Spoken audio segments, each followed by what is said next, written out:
This podcast contains advice that should never be followed, spoilers you'll wish you hadn't heard, and language you wouldn't teach to children. When life gets you down, your car just won't start. Agony Art. It's time for Agony Art. If you've reached a dead end, you're not sure what to do. Agony Art. Well, Agony Art is for you. At times life is grand, you've got the world in your hands. Then somehow you drop that ball. Drop that ball. Instead of watching it fall, give Agony Art a call. Welcome, my pickles, to the Halloween special of Agony Art, the spooky Agony Art podcast in which we try to solve your problems not by using a Ouija board or a pickled brain in a jar, but instead by telling you how those problems were solved in the great art of our age. And when we inevitably fail to solve those problems, at least you will be left with a fun reading, listening, and watching list to enjoy in your spare time. If you survive that long. My name is Count Aaron. I read books that would make your heart tremble. And I have Frankenkarl, our freakish film fiend, and Alien, our otherworldly invader from a planet of musical torture. Ooh. That's a ghost. It's an alien ghost. Here with me in our haunted studio in Castle Agony Art, Transylvania. That clipped. My friends, say hello to our meal. Our listeners. Hello. Hello. Now I have to find a way to transition out of this accent like Wanda from the Marvel films. Remember that? That was seamless. I've got to ask though, what's Halloweeny about a Russian man? It's from Transylvania. Ah, okay. Have you noticed, though, I was thinking about this before I wrote that script. Have you noticed how most people, when they do Count Dracula or whatever, actually kind of do an Italian accent? I am Count Dracula. It's a Dracula. I can't put I'm a Gino de Campo. I suck your blood. I got to suck your blood. Fantastico. So, guys, Halloween special. That's lightning, by the way. It sounded like a cymbal. What are you scared of? Have you got any great fears? I know Liam's. You know mine. Yeah, Everyone I think knows we all mine. know Liam's. Yeah. I think we even spoke about it on a previous Commitment. episode, didn't we? I'm scared of being forgotten. What fears? Fears. You're not scared of anything, Carl? I'm definitely. I have a bit of an overactive imagination, so like I've watched films in the past that have made me so like not been able to sleep, and it's usually stuff, supernatural stuff like The Shining, something like that. Casper, the friend. Yeah, can you imagine? These uncles are pretty scary. They go around killing people, don't they? Yeah. What are their names? Fatso? Batso. Gatso. So we don't know Casper's uncle's names. Yeah, so like I'm not like I feel like an axe murderers are quite uncommon. And if Quite uncommon. if they I broke, haven't seen one in a while. no, they're not An really. axe-murderer. They're kind of 90s, aren't they? And if they broke into my house, you know, at least you can have a ruck with an axe murderer. Is it just axe murderers? Are you all right with other murderers? Well, if you haven't got an axe, are you really a murderer? Yeah, and yours is spiders, Liam, obviously. We Big spiders and like an dog, arachnophobia. And dogs. You used to hate dogs, didn't you? I was never scared of dogs. There was just one particular dog that you knew and I knew who used to bare his teeth at me a lot and do a lot of jumping up. Oh, Jet, yeah. Yeah. You could have to R.I.P. beat that out. You're doxing us now. Sorry, Jet. Sorry. I'll beep it. So I think we'll move on to solving some problems. So before we begin, I want to make it very clear that we're not really here to solve your life's hardest problems. All of our submissions are certified 100% trivial or fictional pickles, and our advice should almost never be followed. After all, the biggest problem we've had to solve this week was keeping the zombie hordes at bay, and our gangrenous bite marks show that we weren't very good at that. We're really only here to have fun, so if you're having a really hard time, I'd recommend hitting up our website for guidance on who to turn to. That's agonyartpodcast.com. So, with that out of the way, let's get on with it. Here's our first problem of the day. Oh, wait a minute. Oh. Let's kick off with a pop quiz, asshole. Oh. Are you ready for this? You haven't prepped this, Liam, I bet, have you? No, I haven't. The pressure's on. Okay, so we talked about axe murders earlier and just murder in general. We always talk about murder in general. Murder in general. You better not kill the groove. Are you ready to play? Play your serial killers right. Yeah, go on then. Let's play your cards right, but with serial killers. All right, yeah. Classic. Real life serial killers. No. Film. Fictional film. Okay, yeah. So we'll start off with a control serial killer, Chucky, who has totted up 52 kills across his films. All right, so Liam, Leatherface from Texas Chainsaw Massacre fame, higher or lower than 52 kills, Chucky? Texas Chain. There's got to be less films. It's got to be lower. I don't know about there are 7 films, Oh, really? but I'll take your answer. Texas There are Chainsaw Massacre. There are loads, yeah. But I'm going to take your answer, and you are correct. Ding! Ah. 31 kills. Aaron, Freddy Krueger of Nightmare on Elm Street fame. I've never seen it. Also about 7 to 8 films. Oh, yeah, good. I've never seen it, but he's the one with blades for fingers, isn't he? Yeah, and he kills you in your dreams. If you fall asleep, 1, 2, he's coming for you. Something like that. 3, 4, better lock your door. Yeah. 5, 6, because I'm full of tricks. Yeah. I'm going to say higher because I've heard a lot of people sleep. So he's got a lot of potential victims. Ding, 42 kills. Freddy Nice. Krueger to his name. Not that much higher. Not much higher, no. Over 7 films, that's not a lot. But Liam, moving on to you. Leprechaun from Leprechaun series of films, which I've never seen.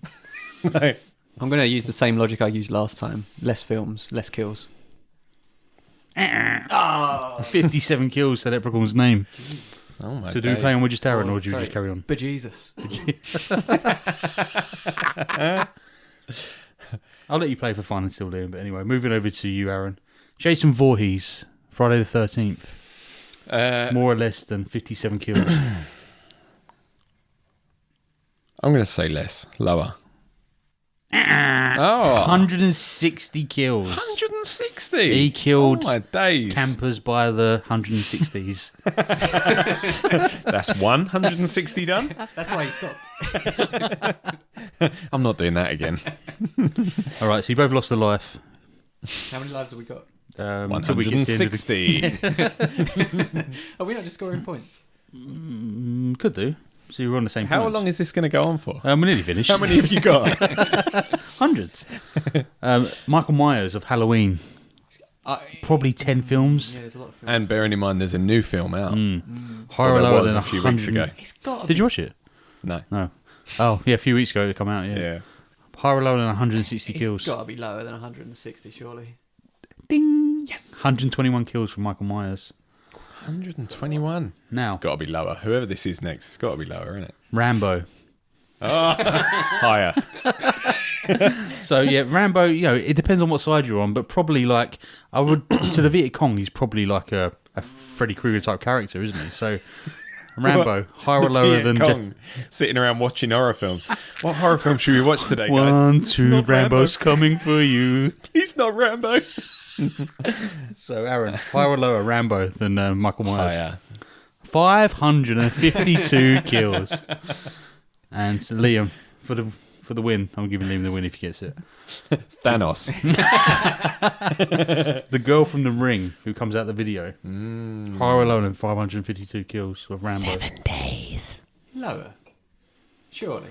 6,000 people watched that video, apparently. Oh, my I days. suppose the video, you get more coverage in the video, don't you? Well, and in Was there was a latest one where it become like a YouTube clip, Yeah. which makes it easier to Oh, kill. well, I didn't know that. So Aaron wins. Well done. Thank you. What do I win? You get to watch the video 7 days. Here's a copy of the Ring video. By Craig David. Met her for a drink on Monday. You'd hang up before the end, wouldn't you? All right, Craig. I've heard this one. At what point does he kill you, though? Because chilling on Sunday isn't that threatening, really, is it? He means chilling in the morgue. With a knife. In the freezer. Oh, that's good, actually. That's good. It's kind of the same as Aaron's point, but Thanks for that, Carl. That was a nice episode starter. Should we Yeah. move on to problem 1 now? Or have you got more serial killers? pub. Okay. My friend has just had a baby, and I am terrified of it. Not because I think it's capable of evil deeds or anything, but because it's the ugliest baby I've ever met. Obviously, I told my friend it was beautiful, but in my head, I was just looking for a way out of the room ASAP. Is there a way to get over this fear, or will I just have to avoid the child until it starts looking human? It's a bit out of order, isn't it? It's bang out of order. Aren't all babies beautiful? They're not No, really, Carl. are they? No. When I They all look like Phil Mitchell. Yeah, but if you see an ugly baby, you don't point it out. when I first met my nephew, I was filled with love. Like my heart was just bursting with love for this baby. Your But stomach he filled with looked, vomit. yeah, he looked like a rat, like a drowned rat. So I can understand where this person's coming from. Sometimes babies do look a bit weird when they're brand new, don't they? Mm. But I think they kind of grow into themselves. So we need a name for this anonymous pickle. I was Just to- thinking, because ugly baby makes me think of, you know, in Toy Story, Sid as the baby doll with spider's legs under his bed. Oh yeah, So maybe we can call him Sid. yeah. I Yeah, was that's thinking right. we called Rosemary after Rosemary's Baby, a horror film. Yeah, I was thinking Damien after Damien from The Omen. no, from Only Fools and Horses, which was based on The Omen. Meta. So it's Sid, Damien, Rosemary. Who's got some advice for Sid, Damien, Rosemary? The first thing that popped into my head, the first song that popped in my head for this one was a 2000 hit, you might remember, from Daphne and Celeste. Monster Mash. Called UGLY, You ain't got no alibi, you're ugly. which is a horrible song. I don't know if you've listened to it recently. No. They pretty much spend the entire song talking about how ugly whoever they're singing to is. And you ain't got no alibi. Like, this is no one's fault but your own. Yeah. You're ugly. You've got no excuse, you're just ugly. And that's the point of the song. Because There's- normally You haven't been in a car crash. you do normally ask for someone for Yeah. the excuse. Why to- are you ugly? What reason is this? What reason do you have? Nice to meet you. I was just wondering. Who made you ugly? So, fun fact about Daphne and Celeste. Do any of you remember much about them? There's a particular story that I read about a music festival they played at. Oh, I do. I recall this, but I don't remember the facts. So they played at Reading and Leeds, which is weird in Oh, itself. and they got absolutely pelted, didn't they? or they something? got bottled. Hmm. They were supposed to do 3 songs, and they got so much stuff thrown at them that I think they finished after 2. They managed to get Oostic Q out. Yeah, they were doing Oostic Q, UGLY, and what? They had a third song. They had a third song. Don't remember it. Bohemian Rhapsody. And they eventually they walked off, but they said in an interview with The Guardian in 2015, when they went backstage afterwards, Rage Against the Machine and Slipknot came up to them and started saying things like, "You're so hardcore, we wouldn't have stayed out there as long as you did." I don't know, took that with a pinch of salt. How did they really say it though? He said, "You're so hardcore." It's still all right.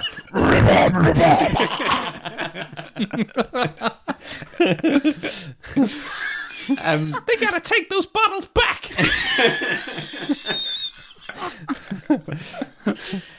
But Daphne and Celeste, they're no help, to be honest. The point they were trying to make is that there's nothing you can do about it because you're ugly.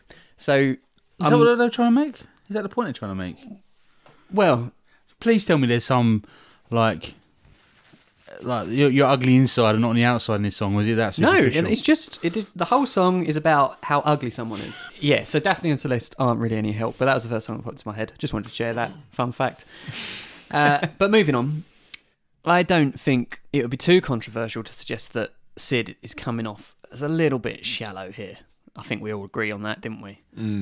And so I'm going to refer you to a song from, sorry, Carl, Monster Mash. a film. Oh, bollocks. And this is from the 2018 musical extravaganza, The Greatest Showman. Mary Poppins Returns. Oh. And the song is called A Cover Is Not the Book. Do you know this one? Oh, yeah.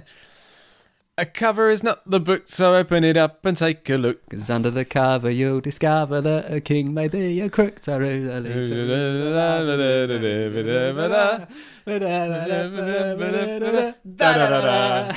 Yeah, that one. I'm going to have to cut most of that out. The There are Disney words in it. Corporation's litigation department is huge.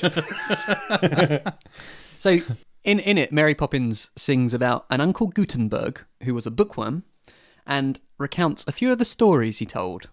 And fun fact about this one, all of the characters sung about in this song are from the original P.L. Travers novels. Didn't know that before.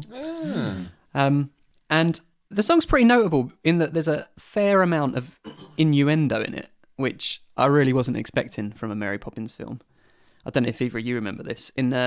But in a 2019 article from Unbound entitled The Scandal of a Comic Song, Alexander Larman wrote, when Blunt sings about a woman's roots being lush and green to the accompaniment of practically thumping drums, or notes the exploits of a dirty rascal that the quicker you're into it, the quicker you're out of it, it is surprising that Shaman and Whitman, who are the composer and lyricist, ever managed to get away with such unabashed filth, and in Mary Poppins at that.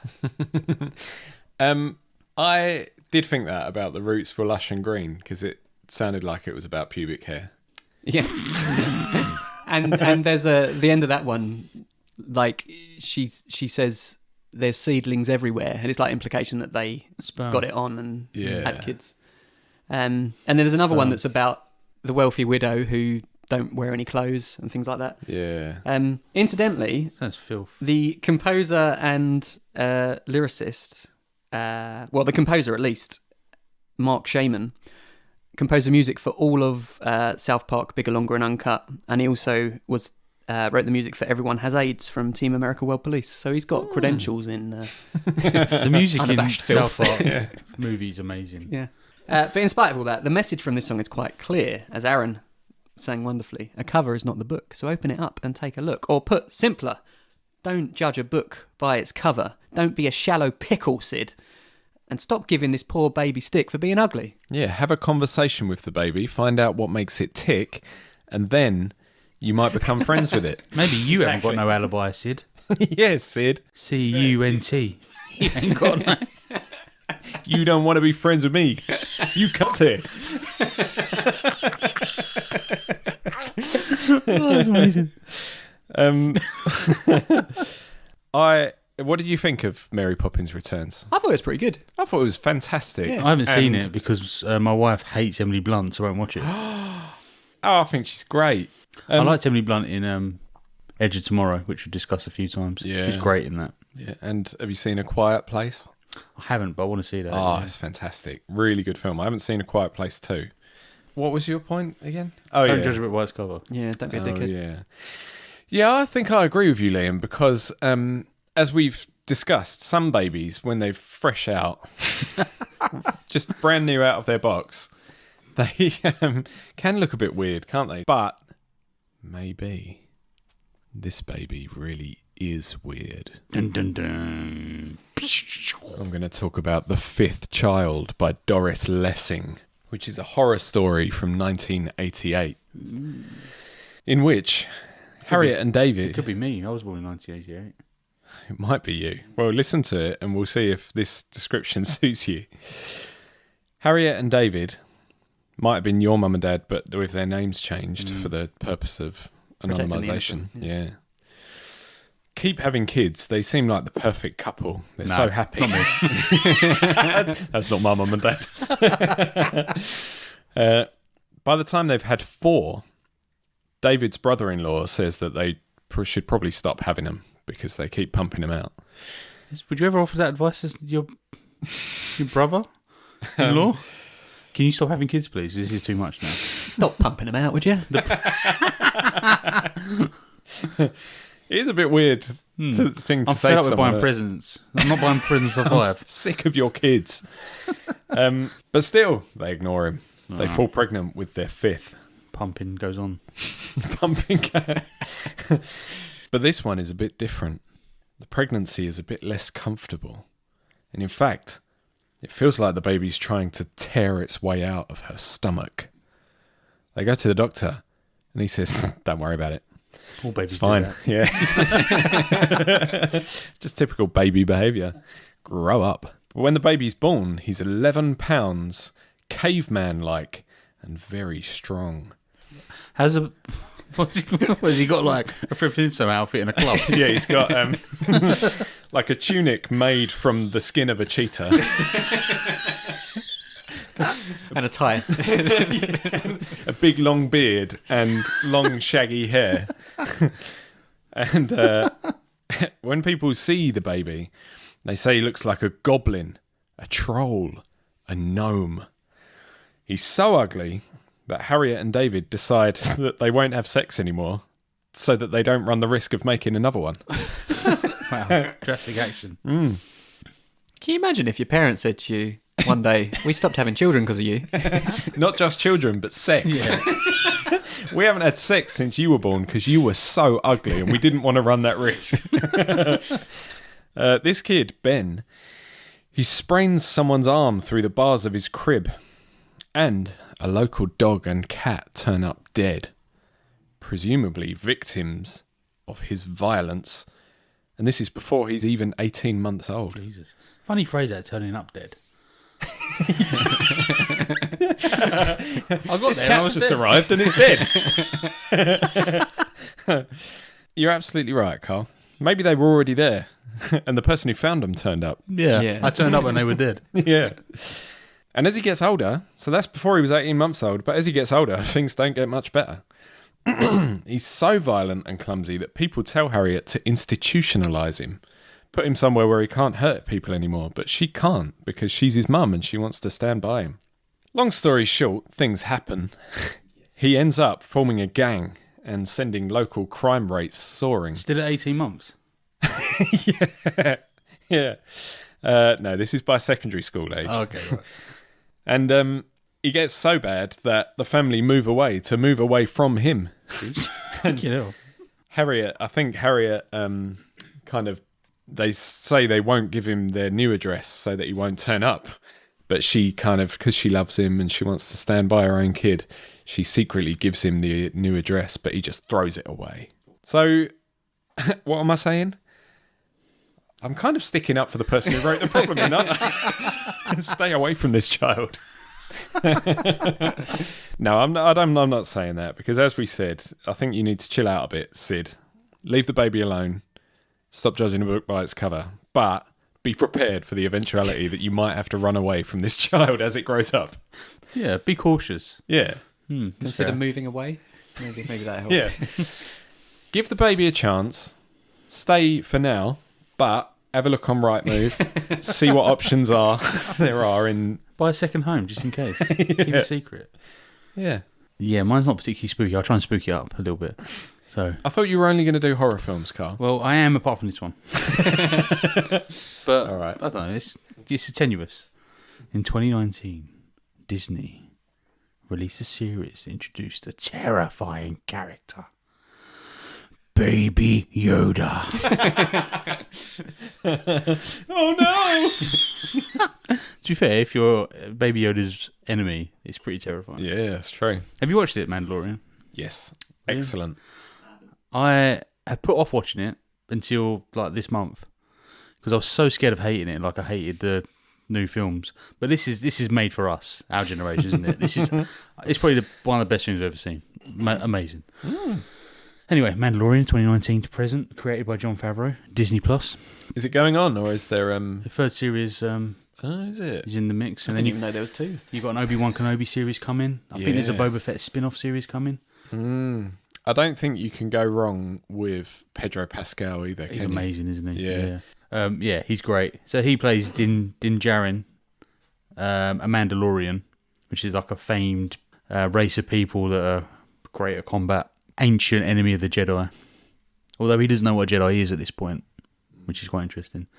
And he's hired to go and secure an asset, which is well defended. No one's been able to do it. And he manages to do it. It turns out it's a child, Baby Yoda. Who I don't think this is a spoiler to say his name is Grogu. Oh, fuck. Do you mean his name isn't Baby Yoda? But you don't really find out that. They call him a child for the whole thing. And then Yeah. you find out his name's Grogu.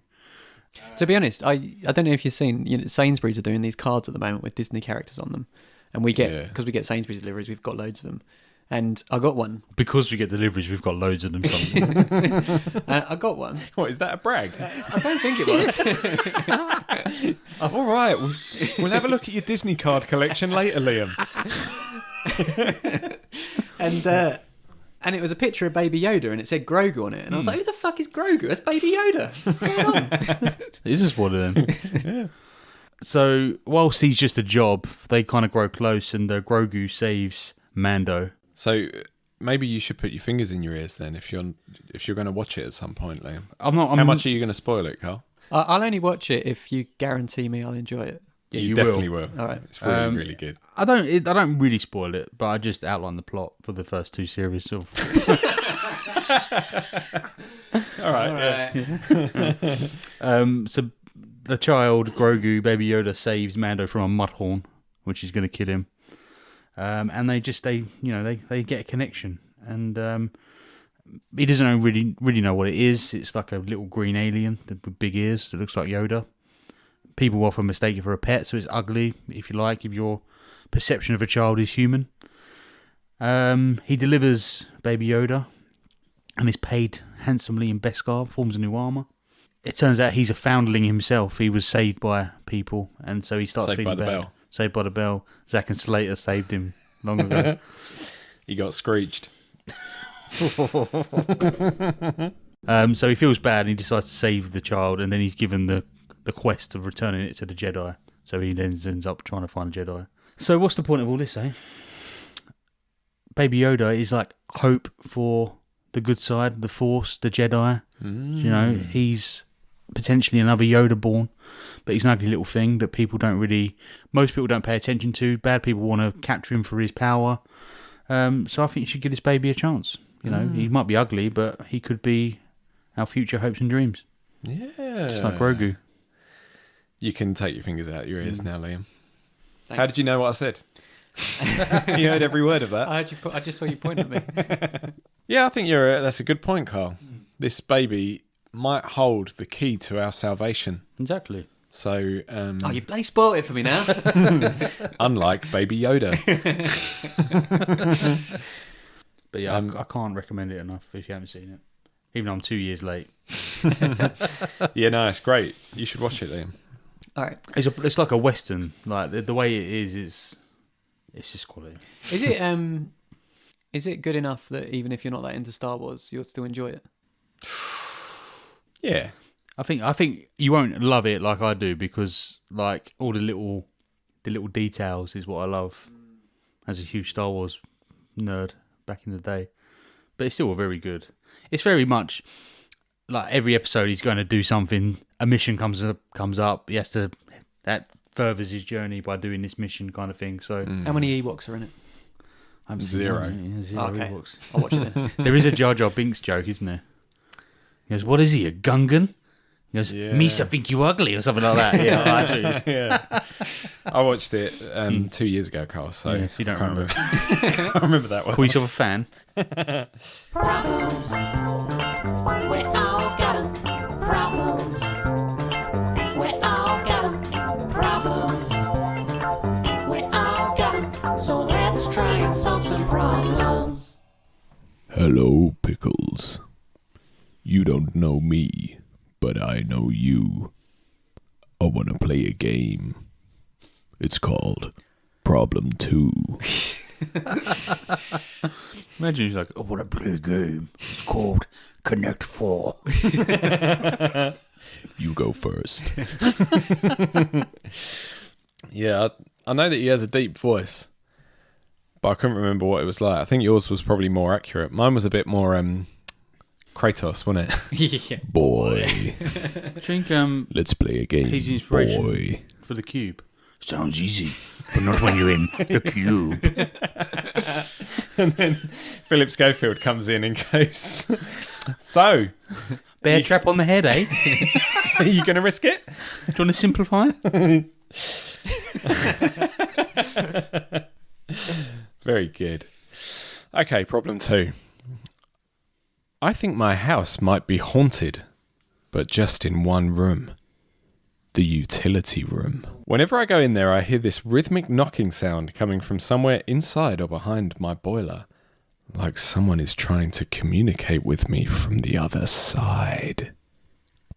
It's actually made me terrified of going in there, which is quite inconvenient since I left a £5 note on the side last time I was in there, and my husband is getting sick of loading and unloading the washing machine, which lives in that room. Do you have any exorcism tips? Or maybe a how-to guide? So, we need to make this person anonymous. Can you think of anyone who's got a haunted house? What was Christina Ricci's name in Casper? What was her character's name? Wednesday. Was she in Casper? She was, wasn't she? Yeah, She was there. she. Cat. Cat. So, I don't know if I'll be permitted to do this, Carl, but can I encroach on your space and do a Pop quiz, asshole. No. You may. All right. Can you tell me, lads, any of the 10 biggest selling book series of all time? I think number 1 is the easiest one in the whole world. Harry Come on. Potter. Yeah, there you go. So what you I don't was get a gonna point say. for that. That was the example. But for all the other 9, and that's an odd number, so even if you got them all, one of you would get more points. Okay. Let's do it, yeah. Are we doing one at a time or No, you can just shout them out. A Song of Ice and Fire? No, It's not on there. no, What? Hunger Games. no, Lord of the Rings. no. Oh, fuck. Maybe I can't then. Well, it's best to think of series that have a lot more books than those, because only a trilogy hasn't got capacity to sell. I mean, it's got the capacity to sell as many books as there are people, but Oh, Discworld. Does that count? it's not in the top 10, I'm Is afraid. it really not? That's crazy. No, Harry Bosch series. no, Maybe we can't then. James Bond. no. I'll give you number 10. The Railway series by Reverend W. Awdry and Christopher Awdry. That's Thomas and Friends. Mr. Men? No. No.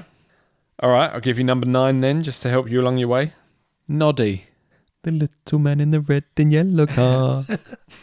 Fucking hell. Spot the Dog. No. What's number 8? Diary of a Wimpy Kid Fuck's series sake. is number 8. Adrian Mole. Number 7 you've definitely heard of. Tracy Series Beaker. of films. Tom Hanks. No. Oh, Da Vinci Code. Yeah. It's called the Robert Langdon series. Robert Langdon, yeah. And Oh, so what about the that's, Bourne series? Nope. No. Definitely 50 Shades. Nope. I think that game is exhausted. It was exhausted from the first one. Not like there's got to be some crime books in there. Like Number 6 is Sweet Valley High. Have you heard of that? Choose Your Own Adventure, number 5. Oh. Turn to page. Goosebumps. Oh. That's what we're building up to, Liam. We'll get to there. Berenstein Bears is number 4. I don't think they're really a thing in England, are they? No, but in never America, I think they're huge. I've heard of them talked about in US films. You're right that there's some crime in here, Carl. Number 3 is Perry Mason. Ah. Series of books. That guy. Sold 300 million copies. Ooh. Harry Potter has sold 500 million. Sandwiched in between those as the second best-selling book series of all time is Goosebumps. 300 and- Goosebumps. Is that where you started with this? You thought spooky, Goosebumps, and then you found this list. Yes. No, there was a particular Goosebumps book that I had in mind. Say And cheese then- or die. No. Say cheese or die again. No. It was say cheese and die anyway because the camera killed you. Oh, okay. Remember? 350 million copies.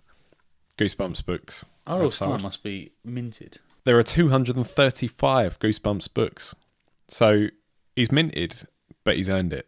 So if we He's make done a lot of work. 235 series of Agony Art, We might earn some money. So why do I bring up Goosebumps, Kat? Well, let me tell you. There's a particular book in the Goosebumps series called Phantom of the Auditorium. I remember this one. Yeah? Well, I remember the TV series version. Do you remember what your favourite Goosebumps book was when you were a kid? Did you read Goosebumps? Yeah, I can't remember the names of many of them. There was one where there was like this green slime. Do you remember that one? Was it Came From Under the Sink? Yeah, that was it. I was a bit of a scaredy cat, so I didn't read anything like that. Really? Was Cuckoo Clock of Doom Goosebumps? Yeah? That was good. Yeah. Mine was Night of the Living Dummy. I remember that one, yeah. Yeah. Famous, yeah. I loved the Goosebumps books when I was a kid. I remember those. Do you remember the book clubs at school? You'd get the catalogues every, Yeah. I don't know, term Yeah, the book maybe, or people just or once a something year. it's Yeah. called. Yeah. And I used to order some Goosebumps books every time. They come to my work in my office, and Really? I always buy something. And you say, I can't read. Please teach me. So in the Phantom of the Auditorium, returning to the subject at hand, Brooke and Zeke are cast in a play at school called The Phantom. And while rehearsing, someone tells them about a previous star of the play from many years ago who mysteriously vanished while they were putting on the play. And coincidentally, after that story is told, spooky things start happening. They find notes telling them to stay away from the auditorium, and they hear screams. And some of them, I think, even get grabbed by a phantom who shakes them a bit and tells them to piss off. But piss off! But not in those words. And it What, seems... did they say fuck off? Yeah, I can't say it on the podcast, but read this child's book and you'll get the gist. Seems that this boy who disappeared is haunting the auditorium because he died there.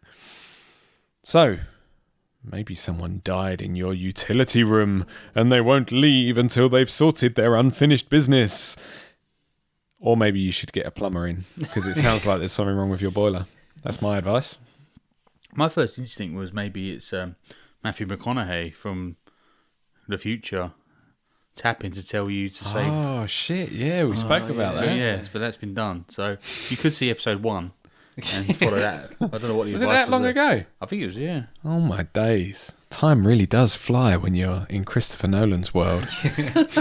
Trapped behind a bookcase. It flies or it goes really slowly or... Maybe he's asking for directions to the bookcase.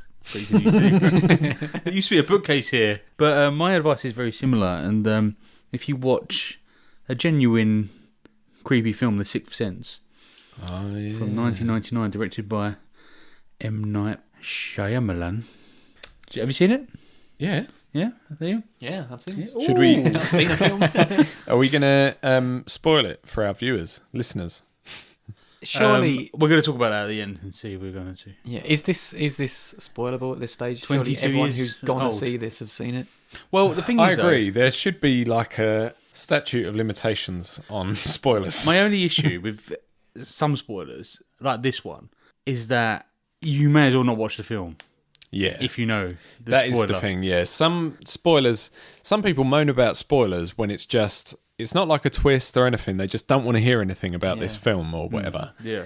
And I think that's a bit unreasonable because you're going to hear stuff about the film. But if it's a big twist that is like a, Yeah. then that is a bit out of order, ruining It's it. like when the sixth Harry Potter book was coming out, and there was videos online of this guy driving up in a car to everyone queuing up to buy it and going, "Snape kills Dumbledore."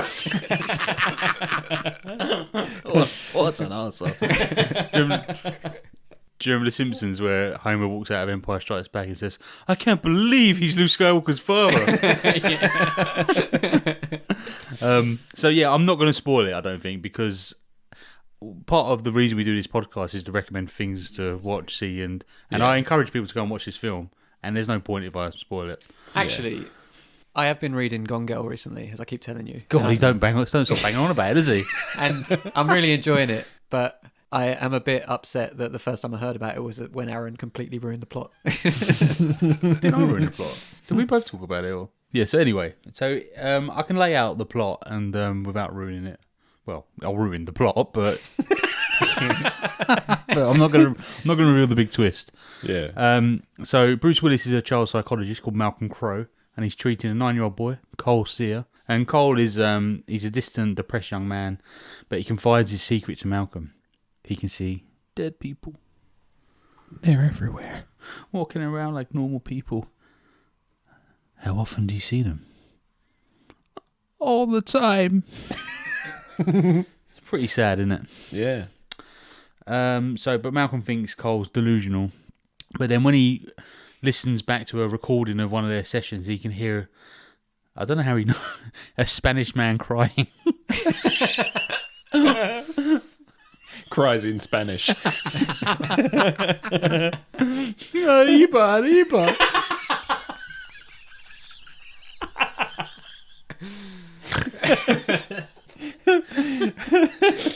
He can't beat that. Go on. So then he realises that he's actually telling the truth. He can see dead people. But Cole feels he's being haunted. Like, it's not it can't be a nice experience anyway, can it? But Malcolm asks him, well, what do they want? And he says he doesn't know. So their tactic to try and deal with it is to say, well, why don't you find out what they want and see if you can help them? And so many ghost stories are basically stolen from Casper, aren't they?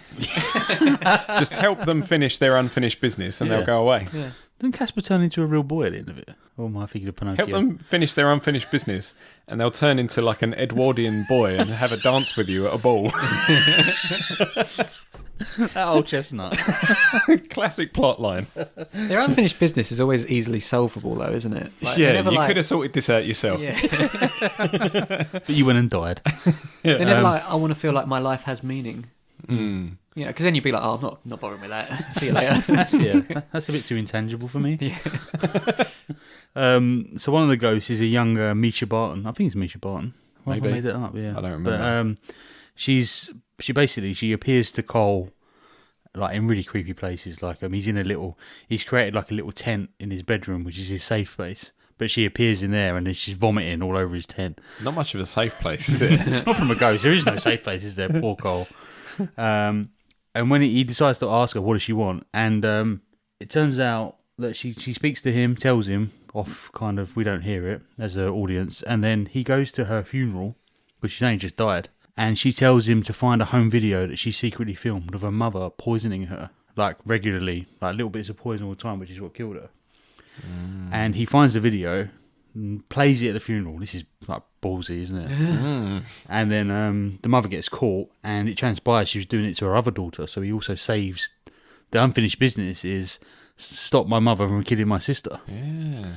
So this experience kind of emboldens Cole. He's no longer scared of the ghosts because he knows they're not there to hurt him. They actually want his help. So he's confident in dealing with them now. His problem doesn't go away, but he learns how to deal with it. And like you said, Aaron, in film, ghosts are often troubled souls. So confront it head on and see if you can help them. So she has to, this cat that we're helping has to kind of shout into her boiler, how can I help you? Call a plumber. I'm in trouble. Yeah, go in and talk to the ghost. I've got a similar piece of advice. It's subtly different, I think. But this did remind me of a song by Gnarls Barkley. It's a song from their 2006 debut album, St. Elsewhere. What, are you going to say? Just Cat? crazy. I did consider that. No, this song is called Boogie Monster. Boogie Monster. It's about a man who thinks... It doesn't go like that. It's about a man who thinks that there's something supernatural and evil in his home. It's spooky. We're back to Halloween. No more Mary Poppins. You actually did find spooky songs. I did. You did a better job of finding spooky songs than Carl did of finding horror films. What's the Sixth Sense then? No, yeah, you did it. You haven't got a chode. Is it funny that Liam puts in, like, or feels he has to put in a mammoth amount of prep, and then we just derail him? This is why I need the prep. To work out ways of getting back on topic. So here's the general gist of it. In the chorus, the main refrain, CeeLo Green, who was the lead singer in Gnarls Barkley. Did you know that, Carl? I did actually. I don't know why I singled you out for that. It's not a little known fact either. Sings, "There's a monster in my closet.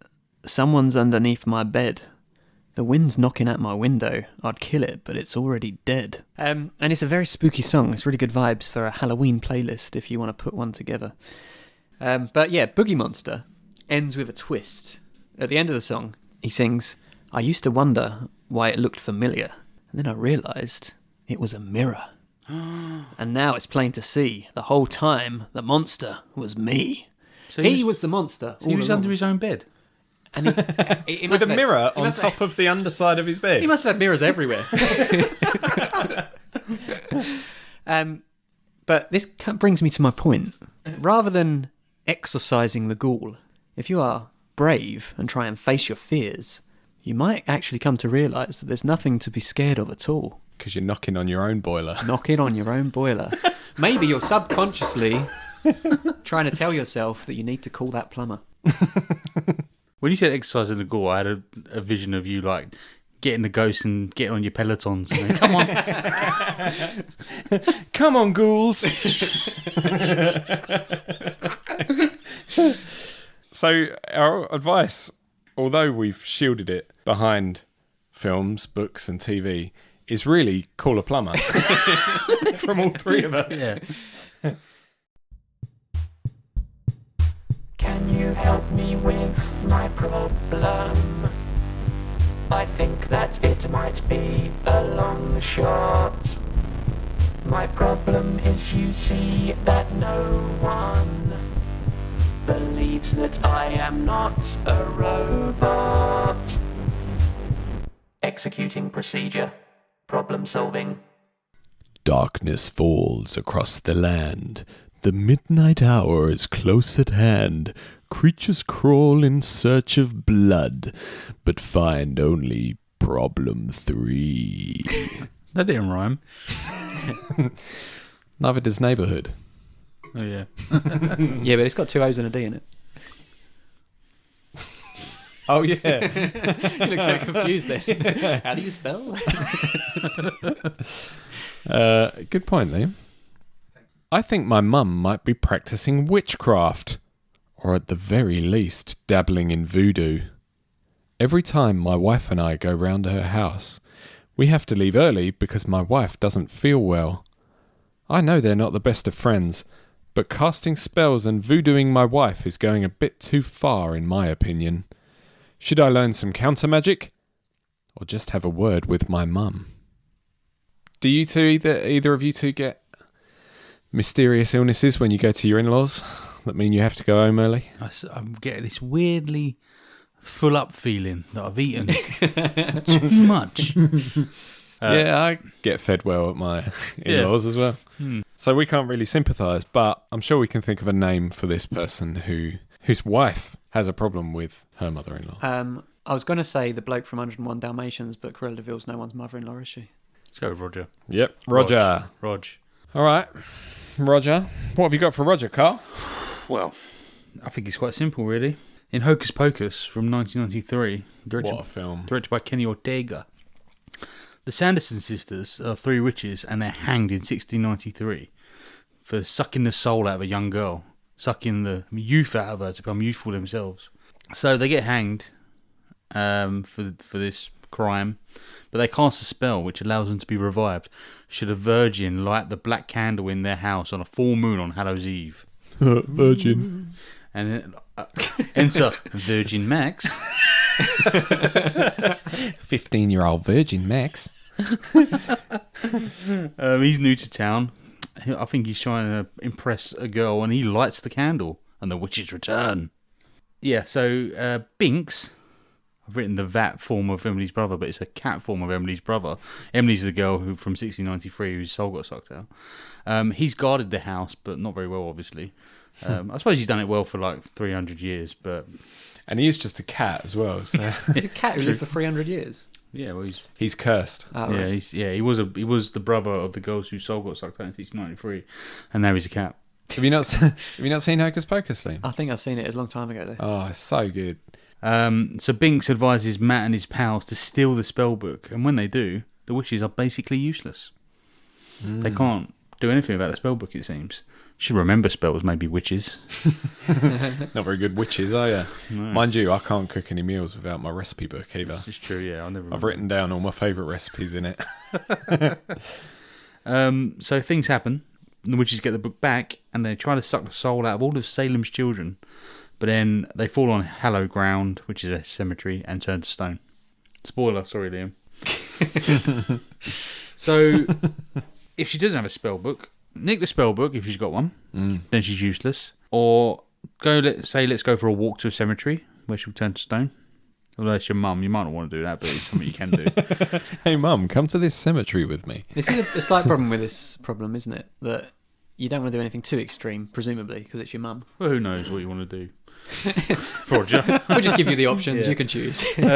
Alternatively, it might be all hocus pocus anyway, and your mum just doesn't like your wife, and your wife doesn't like your mum, in which case, see Series 1, Episode 6, Problem 1, where I talk about Meet the Parents.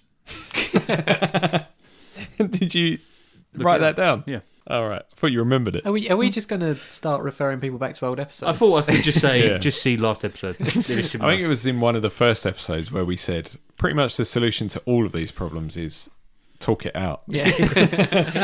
So, Liam, we solved all of our problems ages ago, but we've got to squeeze 500 episodes out of this to make some money. You said there, briefly, it's your mum, so you might want to do anything too extreme, which I echoed. No, you said that. No, you said it's I your did mum, say so you that, might yeah, want to, right, yeah. might not want it to turn to stone. Yeah, I don't think that's too extreme, though. I turned my mum to stone once. There's quite a lot of songs about voodoo in general. Most of them are about the person singing it doing the voodoo rather than having the voodoo done on them. Voodoo? Voodoo. Has Voodoo Child got anything to do with voodoo? I don't know. I Is that didn't look Jimi into that one. Hendrix? Jimi Hendrix, yeah. Voodoo Lady. That's by Creme Brulee. What? Creme Brulee. They're a fictional band from the League of Gentlemen. Oh, okay, right. I got so confused. Voodoo Lady. From Satan, save me. There's I forgot what I was going to say now. There's quite a lot of voodoo songs. Well, so what I was thinking was these might help you to get into the same mindset and understand where your mum's coming from. But they're not the main point. But here's some honourable mentions, if you like, for voodoo songs that are about people doing the voodoo. So in 1956, there was a song, I Put a Spell on You. Do you know? your mind. Which Bette Midler performs in Hocus Pocus. Does she? Yeah. Yep. Wonderful. What? Do you know who originally did it? What's that face about? Because you're like wonderful. So like, like, Fuck your film. No, I was saying what a wonderful connection. you could have said it a bit nicer there.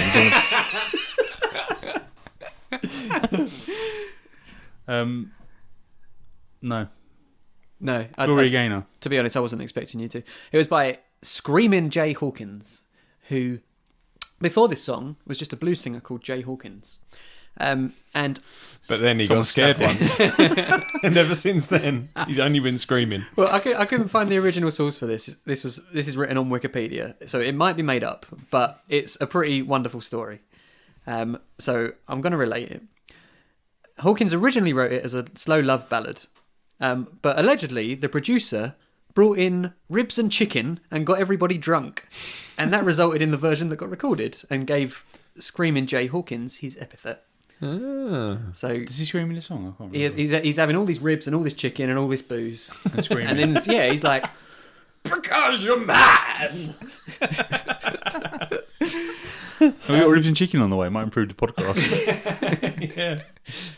But if that is true, I thought that was quite cool how he kind of transformed from Jay Hawkins into Screaming Jay Hawkins just because he got a bit drunk in the studio one day. Talking of ribs and chicken, I made some last week. I got good ribs and good chicken from the butcher. Like, spent more than I wanted to. Marinated it for 24 hours, then cooked it, and it was just all right. And when you put that much effort in, you wasted great, that effort, you? Carl. You wasted your time. Said, You've wasted our time telling that story. The ballad of the ribs and chicken. I'm only joking. That does sound terrible. I'm sorry for your loss. It was so spooky. It's almost like I didn't cook it well, or I didn't do something right. Wonderful. Liam. He brought ribs and chicken. He asked for it. You have a go at me for taking a long time. The only reason is... You brought ribs and chicken. You asked for it. I can't get fucking 2 sentences in without you telling me about your trip to the fucking butchers. Trip to the fucking butchers. Get to the fucking butcher. Right, so I put a spell on you. Push your man. It's about a man who wants Ribs to and put chicken. a spell on somebody to make them, I guess, more loyal to him because he's worried that they're kind of running around and going off with other people sort of thing. It's a bit possessive, really. So we'll move on from that. Other notable mentions, we've got Witch Doctor by the Cartoons, in which... Just a little bit. A little bit more. Oh no! I told the witch doctor I was in love with you. It's Dum, not dum, dum. Ting Tang. Is it that someone? Ting Tang. That was their other Yeah, song. no, that's the same song. Is it? Yeah. Anyway, let me fucking get this sentence out, please. Ting tang walla walla bing bang. Layers Is that Witch upon Doctor? layers. It's the same song. When does Bruce Willis come in? It's a very similar concept to I Put a Spell on You, because he's like, he's telling the witch doctor that this girl doesn't love him true, and she doesn't love him nice, and then the witch doctor gives him the advice, Boom, boom, boom, boom. which is ting tang walla walla bing bang. Which It's a spell, is it? it's a spell, apparently. Don't know. Again, bit possessive and weird. Maybe voodoo is possessive and weird, because It kind of is, like, by definition, isn't it? Yeah. It's definitely not normal. Black Magic by Little Mix, in Take which a secret potion. I'll make you fall in love. It can't be canon because, as we know from all legends of magic, you can't make people fall in love. that is true. That is true. That's why the genie can't do it. So, as I said, Do you think this person's mother-in-law might be trying to make his wife fall in love with her? Ooh, this got weird. Roger, watch out. She's trying to steal Anita from you. Anita, darling. What film is it where you can't mess with free will? Is it Bruce Almighty? Yeah. Yeah. Anyway, carry on. Don't they say you can't make people fall in love in that as well? Maybe it's the same thing. I think so, yeah. Same rule. I think it is. I fucking hate you two. So these are all songs about someone doing the voodoo, but they're not really about, they're not really about having the voodoo done to you and kind of getting hurt by it. But there's one example from another film, sorry Carl, that jumped out at me. He's done all films today. And it is one of Aaron's favourites, Friends on the Other Side, from The Princess and the Frog. Dr. Facilier, the Shadow Man, is another witch doctor, Boom, apparently. boom, boom, boom. And he doesn't say ting tang walla walla bing bang. As part of what is essentially a get rich quick scheme, he makes a soul pact with the voodoo spirits. Don't you hate it when you end up in a soul pact with a voodoo spirit? Yeah, when all you're trying to do is get a bit of money. Least favourite kind of pact.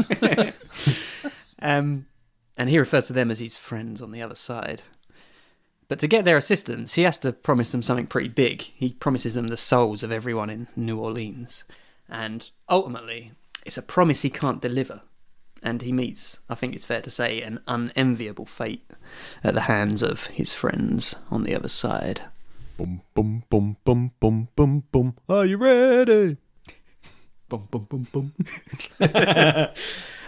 And this is the point I want to make. Voodoo is a dangerous art, and anyone who dabbles too long is sure to get their comeuppance. So, if you do care for your mum, then my advice would to be, suggest asking her to quit while she's ahead, or she might end up angering her friends on the other side and meet a similar fate to the Shadow Man. Nice. And if she does meet a similar fate, I think he ends up as one of those little shrunken heads. Mm. So then she really will be quitting while she's ahead. I see what you did there. I love that film. Don't disrespect me, little man. That's not from the film. You just leave Liam alone. Roger, I'm going to say that you... But I don't think I'm selling him to warn his mum to stay away from all this shit. I think maybe just stay away from your mum if she's evil. Maybe your mum is evil and you've never really noticed. I thought... Basically, I had to shoehorn this one in because I thought I couldn't do a whole Halloween special episode with horror books and not mention Stephen King. Now, So, On Writing by Stephen King. Book of the show. see all the episodes that I've mentioned that before, which is every other episode. The Shinning. The Shinning. Shinning, no. As you will hear in the other episodes, I'm not a huge fan of Stephen King's writing, to be honest. I'm not like a Stephen King... Except for when he's writing about writing. Yeah. And I haven't even read this one. But in Carrie, by Stephen King, Carrie's mum is undeniably evil. While Carrie is innocently discovering that she has telekinetic powers, a phase we all went through when we were teenagers, her mum locks her in a closet and tells her to pray away her sins and tries to kill her because she thinks she's possessed by Satan. Have either of you read Carrie or seen the film? I've seen the film, yeah. I've read it. I don't think I've seen the film. But she's a bit of a religious nut, isn't she? A religious zealot, Carrie's mum. So maybe, Roger, you already know that your mum isn't like this because you already know that she's not a religious zealot. So, or maybe, here's a new angle on the issue. Maybe your wife really is possessed by Satan and your mum is just trying to purge that. And that's why your wife keeps wanting to leave whenever you get over there because she's like, wait a minute, she's trying to exercise me right now. She's got Come on, Peloton. She's got the Peloton out. So I'm just saying a word of caution, basically. Not like Liam, where you should advise your mum to stop practicing voodoo, but just be careful of your mum because she sounds pretty evil. Or maybe she just doesn't get on with your wife and you need to tell her to sort it out. Tell them. See to sort Series it 1, out. Episode 6, Problem 1. Perfect. Any other points for Roger? Have you seen the film This Is the End with like Jonah Hill? No. Seth Rogen? I've seen the first half of it, I think. I really enjoyed it. It's like they all play themselves in it, but it's like the apocalypse, and some are going to heaven, some haven't gone to heaven, and Jonah Hill gets possessed by the devil, and they try to exorcise him just like they do in The Exorcist, and one of them, Jay, in it is going, "The power of Christ compels you," and he goes, "Does it compel me? Is it compelling?" it's really good. Yeah, watch that as well. It's funny. It won't help with your problem. No. So, lads, I think we've reached the end of all of our problems today. If our listeners were only going to survive long enough to consume one book, song, or film we mentioned today, which should they choose? Whilst I think everyone that loves Star Wars should watch Mandalorian, in the interest of Halloween and spookiness, watch The Sixth Sense if you haven't watched it before and don't know the twist. Have you ever? I think Ever felt like this? It is one of those films that you would watch again after you've seen it the first time because there's lots of subtle clues in it, aren't there? Yeah, and I watched it to show my wife who hadn't seen it and didn't know the twist. And she sat there watching it, like, completely silent, just watching it. I thought, oh, she's transfixed. And afterwards, I was like, oh, the twist. What do you think? She went, That was fucking awful. What did she hate about it? She doesn't like scary films. And it's got that. Well, it's quite. Oh, you mean fucking awful as in she didn't think it was a bad film. She didn't give me any more opinion other than that. Didn't want to discuss it. Let's move on. I'm going to go with Princess and the Frog, I think, or at the very least, Friends on the Other Side, because as Aaron notes, it is a bit of a tune. Good film, that. I'm going to go with the Goosebumps series. I know I only talked about Phantom of the Auditorium, but really you could read any of them and have a good time, couldn't you? Especially if you're 8 or 9 years old.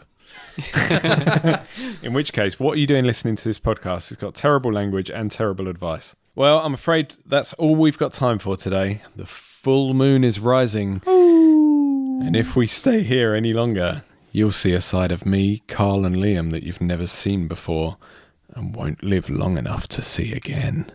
I was going to mention, when you called me Frankencarl, Frankenstein in the most famous film was played by Boris Karloff, which is a bit like Carl. But Frankenstein was the doctor, not the monster. Yeah. The Frankenstein's monster, sorry. So now that we've Borised Karloff,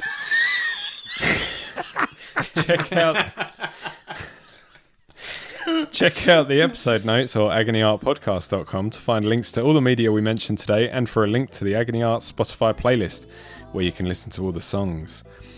If you've got a problem you'd like us to attempt to solve, even from beyond the grave, you can reach us on our group Instagram and Twitter accounts at Agony Art Podcast or on the submissions page on our website. I'd like to thank our zombified agony aunts for their contributions. Thanks, Liam. Thanks, Carl. Brains. And thank you for listening. We'll be back next week with more problems to muddle our way through and more entertainment for you to check out. Goodbye. Ting tang. Walla walla bing bang.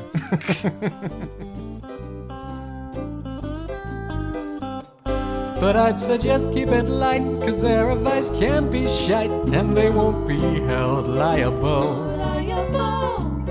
Oh no, not at all, not here at Agony Art.